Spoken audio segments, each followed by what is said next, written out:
think we all have patients in our clinic that have hematuria accompanied by mild features of glomerular disease, and we wonder, what is the cause? We sought to explore this clinical problem by evaluating genetic associations in individuals with hematuria in the general population. I am the co-corresponding author, Moumita Barua. I'm an assistant professor of medicine at the University of Toronto.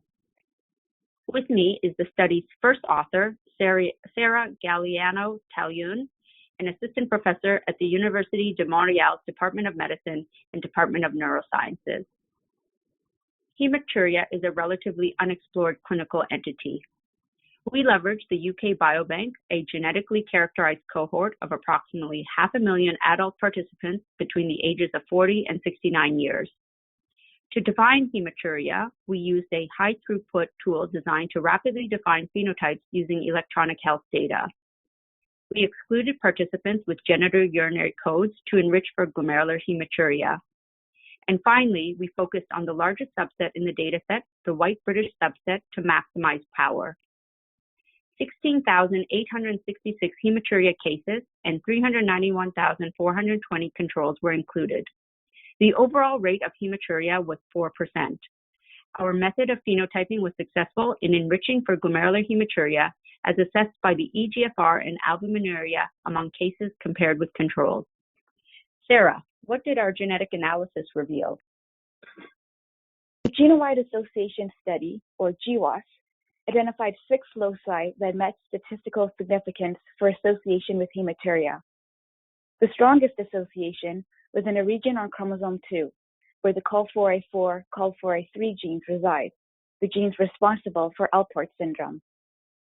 The second strongest association was within the major histocompatibility complex, MHC region, on chromosome 6, that has previously been linked with IgA nephropathy.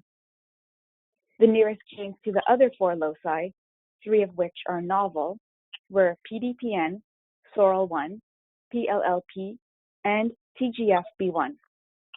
The novel finding at PDPN is of particular interest, as this gene encodes a protein that is expressed in the podocyte. We then performed conditional analysis at each of the 6 loci to try to identify the specific variant or variants driving the statistical association. To confirm our results, we used another genetically characterized cohort of 166,897 Icelanders, known as DCODE, where hematuria was assessed from routine urinary dipsticks. All 6 loci were replicated. To summarize, GWAS and conditional analyses identified 6 loci associated with hematuria. These genetic associations may help to inform biological mechanisms underlying hematuria. This podcast is copyrighted by the American Society of Nephrology, all rights reserved. All content in this podcast is for informational purposes only and is not intended to be medical advice. This podcast should not be used in a medical emergency or for the diagnosis or treatment of any medical condition.